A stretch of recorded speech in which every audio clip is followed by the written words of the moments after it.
Hello traders out there in Traderland, and my name's D7, and I want to share my thoughts on Charlie Kirk at the end of this video. So if you'd like to listen to that, feel free to stay tuned in.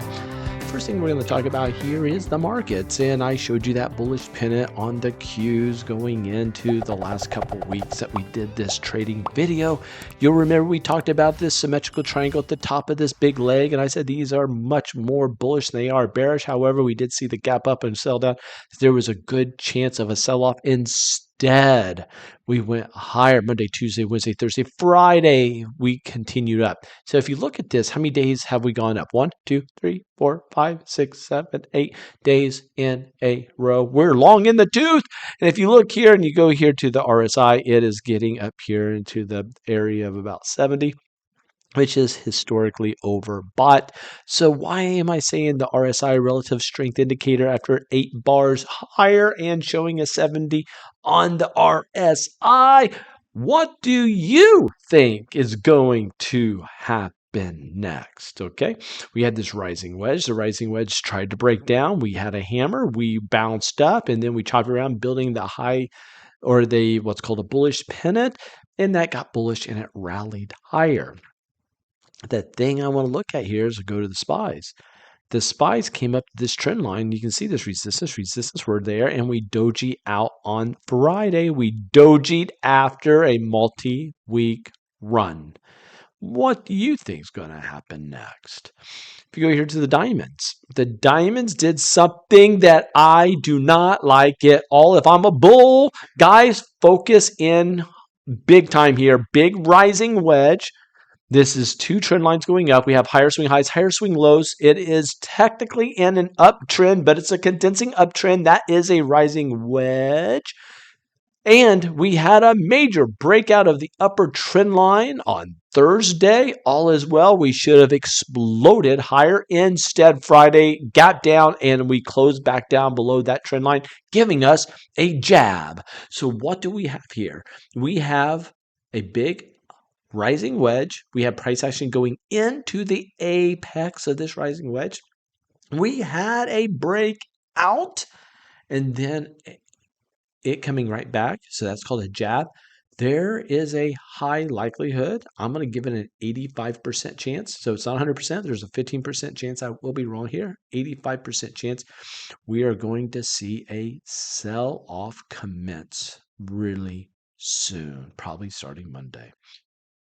If you look here at the Russell 2000, sure enough, Thursday, we hit resistance. Friday, we come back down. We're in a rising wedge. And I didn't even show you all the bearish divergences that we're dealing with. You saw that in last week's video. I don't need to show those again. Check this out. It's showing a lot of weakness here going into this apex. Could we continue to chop around in here? Could we break out? And could we rally? Yes. The odds are against it because rising wedges, especially in the face of bearish divergences, usually, not always, break down. And this thing is melting to the upside. And all of a sudden, we have big time volume rolling in at these highs. That's called capitulation. We're getting capitulation type activity at the apexes of these rising wedges. That's a lot of terminology. Don't get too hung up on it. Another rising wedge here on the financials. If you look on Thursday, we couldn't even get to the resistance line.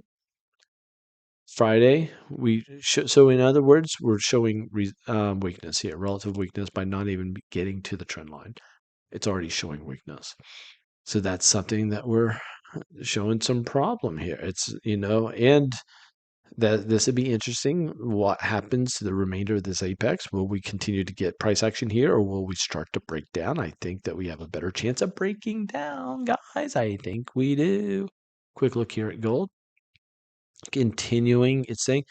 So Wednesday, we went way down, touched, and came back up. Crazy day on Wednesday, Thursday, Friday. That's where we're at, holding its own. Silver, if you take a quick look at silver, it's just up, and away. I'm going to look at this and say, do I still have a different? No, see how it broke this divergence? The divergence this time did not work out.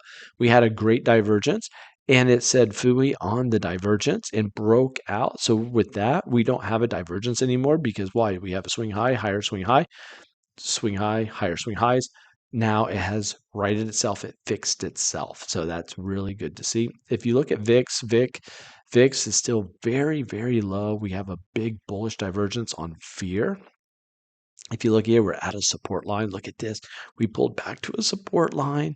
Uh-oh. Uh-oh. This tells me this thing has a better chance going up than continuing down. It's already been down many, many bars in a row.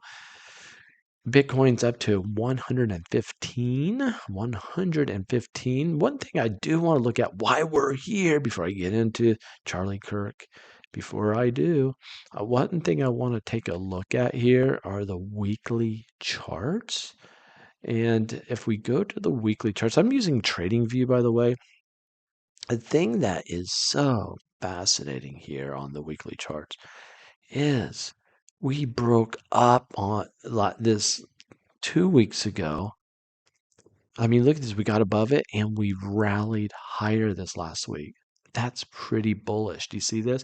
But look how far we're strung up. If I go here and look at relative strength, we are creeping up here into the 70 mark. Right now, we're around, what is it, 65? Not at 70 yet. But on this, we are almost overbought. Diamonds weekly chart. Take a look at this. As long as we stay above this trend line, all is well. As soon as we break down below it and these moving averages on the weekly chart on the diamond, watch out below. Cues. If you look at this, last week we bounced off of support and we rallied higher. It's all looking fairly good long as we can continue going higher. The Russell 2000 dojied out at resistance. Doji spinning top type thing. Guys, after an extended run doji, that is an area to look for selling to come on a multi-week level. So can the market start dropping really soon? The answer is yep. So financials, if you look at this, financials rallied higher. If financials stay high, it is hard to bet against the markets. The financials have to start falling out. What I would be looking for, see these moving averages, if we start to get below those moving averages right there, if we start to drop lower, especially on bigger volume, guys, that is your warning sign to start selling into this market. US dollar is down, down, down. Gold weekly, up, up, up. Silver, up, up, up. What does it tell you when everyone's buying gold and silver right now? What does that tell you? Tells you that people are going into things that are safe. They don't like what they're seeing in the markets.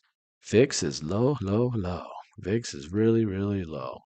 Okay, with that, 8 minutes in, my technical analysis is completed. You can exit left. You guys are dismissed. You are dismissed. And this is a monologue time, and my heart is broken. I have been in mourning the last couple of days on witnessing with my own eyes an assassination of somebody that's 31 years of age. I'm 52, and seeing Charlie Kirk be murdered on a political assassination was heartbreaking.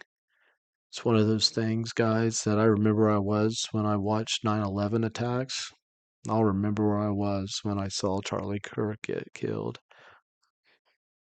It's images that no person, let alone kids, should have seen online.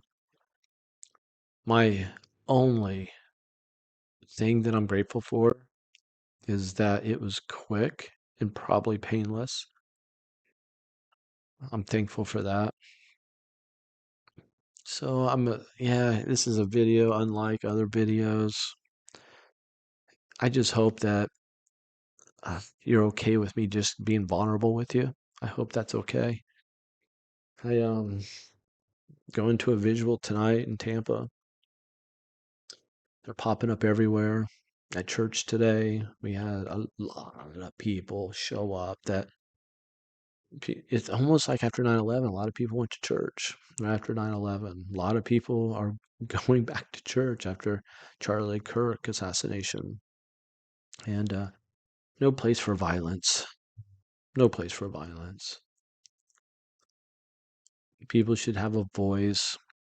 And if you're into politics, that's fine. But to bring violence, unacceptable. Sad. I wish that not on anyone. Oh.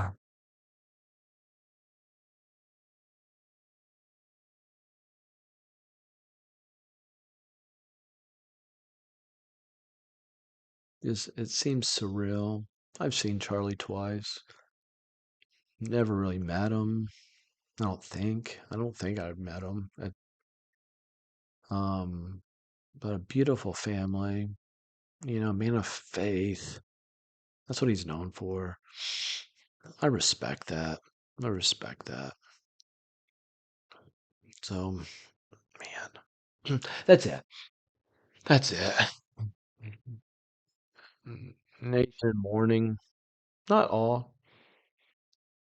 Maybe just because I'm talking about this, we'll have a number of people unfollow. Everyone's saying that the people that talk about it, people unfollow. I don't understand that. I don't understand what type of hatred could be out there that to that you see somebody be murdered, slaughtered in front of kids.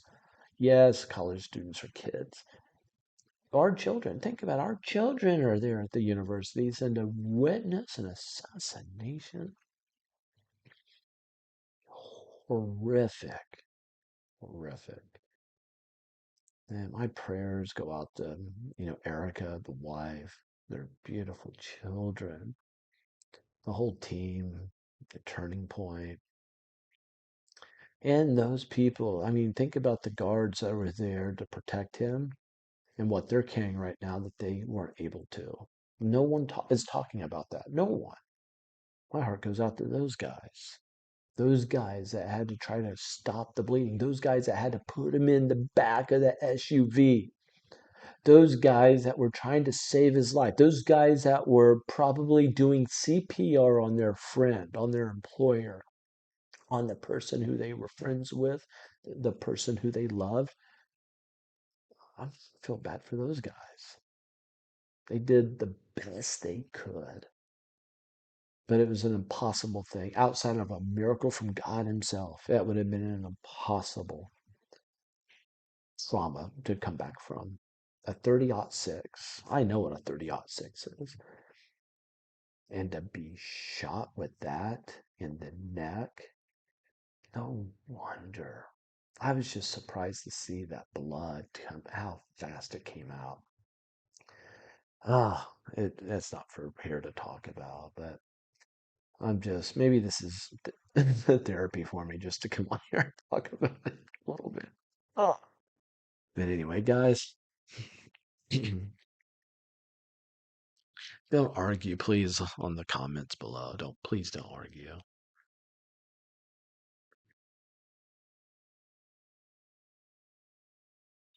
Yeah, consider finding a church and getting plugged in. Take care, guys. Love you all.